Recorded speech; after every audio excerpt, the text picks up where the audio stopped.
बिस्मिल्लाहिर्रहमानिर्रहीम। आज supreme court of Pakistan में 7 रुकनी बेंच ने फ़ौजी अदालतों के हवाले से समाअत की। समाअत के आगाज़ में ही अभी मेन जो मुद्दा है उसके ऊपर गुफ्तगू नहीं है। उससे पहले लतीफ़ खोसा जो नुमाइंदगी कर रहे थे मुल्ज़मान की, जो 102 मुल्ज़मान हैं, जिसको पिछली समाअत में 5 रुकनी बेंच ने कालेदम करार दे दिया कि ये जो 102 लोग हैं वो गैर कानूनी तौर पर आर्मी अदालतों की या उनके पास गैर कानूनी तौर पर हिरासत में तहवील में है, उन्होंने कालेदम करार दे दिया। जो स्टेट है फेडरेशन ऑफ पाकिस्तान उस फैसले को लेकर दोबारा सुप्रीम कोर्ट में गई और 7 रुकनी दोबारा जजेस का पैनल मिला। जस्टिस अमीनुद्दीन की सरबराही में आज 7 रुकनी बेंच ने जब आगाज़ किया समाअत का, तो बड़े वो जो समाअत थी बड़ी दिलचस्प सूरत हाल इख्तियार कर गई। इमरान खान के जो बहनोई हैं हसन न्याजी के वालिद हफीज़ुल्लाह न्याजी, वो आ गए और उन्होंने आईने पाकिस्तान की किताब को लहरा कर इजाज़त तलब की बात करने के लिए। जब उनको इजाज़त ग्रांट हुई तो उन्होंने कहा कि मैं 2 चीज़ों पर यकीन करता हूँ, एक कुरान मजीद पर और एक आईने पाकिस्तान पर। उन्होंने इमरान खान के जो बहनोई हैं हफीज़ुल्लाह न्याजी ने, उन्होंने भरपूर तरीके से अपनी वकालत की और कहा कि मैं जब अपने बेटे को मिलने के लिए गया, मुझे 5 हफ्ते के बाद मुलाकात करवाई गई और जो मेरा बेटा है उसको ऐसे हथकड़ियों में जकड़ा हुआ था जैसे उसने कहवाटा से एटम बम का कोई नुस्खा चुरा के इंडिया के हवाले कर दिया है कि इस तरीके से वो रियासत पाकिस्तान का शहरी है।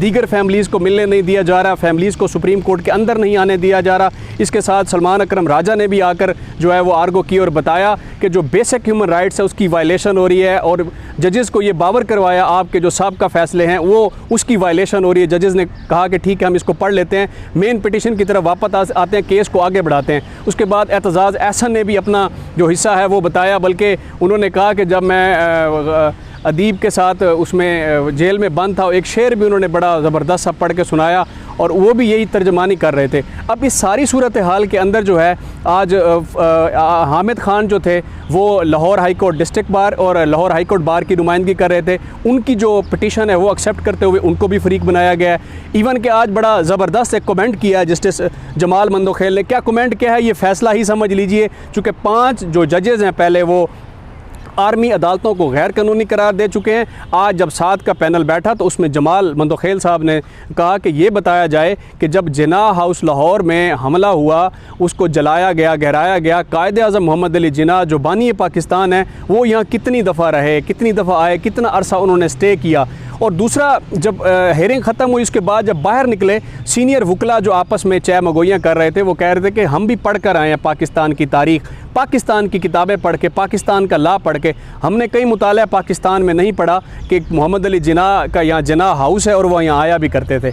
इसके साथ एतजाज़ एहसन के साथ हामिद मीर ने किया कि PK से जो है वो वीडियो लिंक के ज़रिए कुछ जजेस वकला जो थे वो अटैच थे और बलूचिस्तान से कुछ लोग आए हुए थे, वो भी बनना चाहते थे। वहाँ पर बलूचिस्तान से जो लोग आए तो उन्होंने इवन कि आज वकला से भी थोड़ी सी तलखी हुई जजेस की। उन्होंने कहा कि जब जिन्ना हाउस जो है वो बलूचिस्तान वाले पे जब हमला हुआ तो उसमें उस वक्त आप कहाँ थे, लोगों की आपकी ज़रूरत थी। ये जो 7 जजेज़ हैं जो आज बैठे हुए थे, मैं उसमें आपको उनके मैं नाम भी आपको बता देता हूँ। ये अब फ़ैसला करने जा रहे हैं कि वो जो 102 लोग हैं जो मुसलसल वो और उनकी जो फैमिलीज़ हैं तकलीफ़ों से गुज़र रहे हैं, मेरा ख़्याल है इनकी जो जजमेंट है वो कम से कम जो पिछले 5 जजेस का फ़ैसला है उसको बरकरार रखेगी। रियासत के अंदर जो इस वक्त जुल्म और सितम जारी है, नाइंसाफ़ियाँ जारी हैं, इन जजेस को पता है। इन जजेस ने यहाँ रहना है, इन्होंने रूल ऑफ लॉ की हुक्मरानी को यकीनी बनाना है। वो जो आईने पाकिस्तान की किताब है, अगर उस पर अब अमल दरामद नहीं होता, अगर अब ये जजेस स्टैंड नहीं लेते तो रियासत कैसे खड़ी होगी। हर इदारा दूसरे इदारे के साथ लड़ता जा रहा है, हर इदारे पर अदम एतमाद किया जा रहा है। जब से इस्लामाबाद हाई कोर्ट के 6 जजेस ने अदम एतमाद किया है और एक लेटर लिखा है कि फ़लाँ जो एक इदारा है उसकी हमें थ्रेट्स कॉल आती हैं, उनकी मुदाखलत है, हमें प्रेशराइज़ किया जाता है, उसके बाद बाकायदा तौर पर जजेस के ख़िलाफ़ मुनज़्ज़म कैंपेन चलाई जा रही है, जजेस को थ्रेट किया जाता है, जजेस को ब्लैकमेल किया जा रहा है। मेरे ख्याल में ये जो जजेस हैं इनको पता है कि इस वक्त 23 करोड़ जो पाकिस्तानी अवाम है वो रूल ऑफ लॉ की हुक्मरानी पर नज़र रखे हुए हैं, वो इंसाफ मांगना चाह रहे हैं। आज कोर्ट रूम खचाखच भरा हुआ था और वो जो हफीज़ुल्लाह न्याजी हैं उन्होंने कहा कि मुझे आपसे बड़ी उम्मीद है, मुझे आपसे बड़ी उम्मीद है। लास्ट में हफीज़ुल्लाह न्याजी ने जो लफ्ज़ कहे वो तमाम बैठे लोगों को चीर गए, जजेस को भी वो बड़े लगे ना लफ्ज़। उन्होंने कहा कि हुजूर, दुनिया में बरोज़े क़यामत का तो अल्लाह ताला ने जो इंसाफ का दिन रखा है, दुनिया में अगर 2 जगहों पे इंसाफ जो है वो नज़र आता है, होता आया, हो रहा है, उसको अब आप काउंटर करें। एक जब जंग होती है, जंग के मैदानों में और अदल के ऐवानों में।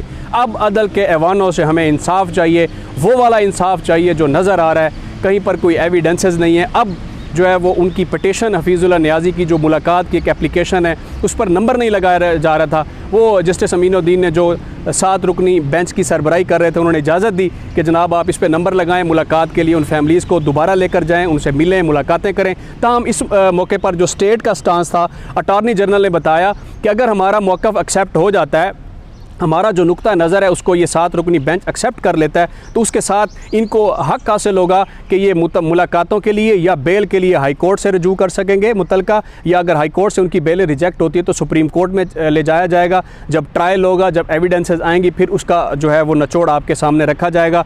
इसके बाद जब जो फैमिलीज़ बाहर थी जिनको सुप्रीम कोर्ट में नहीं आने दिया गया, जब हमने उनसे बात की तो उनका यही कहना था कि हम मुहिब्बे वतन पाकिस्तानी हैं, हमने कोई जो इंडियन जो था कुलभूषण यादव उस जैसा कोई ऐसा अमल नहीं किया, हमने रेमन डेविस जैसी कोई हरकत नहीं की, हमने पाकिस्तान के साथ खड़े हैं, पाक फ़ौज हमारी फ़ौज है, जिनाह का हाउस हमारा हाउस है। चूँकि किसी को पता नहीं था कि यहाँ जिनाह हाउस है, चूँकि कभी बताया नहीं गया, दिखाया नहीं गया, समझाया नहीं गया, पढ़ाया नहीं गया, किसी किताब में नहीं लिखा, हिडन ये चीज़ें थी, तो ये सारी चीज़ें हैं। इस वक्त पूरी कौम की जो नज़रें हैं वो इस 7 रुकनी लार्जर बेंच पर हैं कि ये इंसाफ मुहैया करेगा, वो वाला इंसाफ जो हफीज़ुल्लाह नियाज़ी ने अपने आखिरी शेर में कहा कि अदल के ऐवानों में इंसाफ होता नज़र आना चाहिए।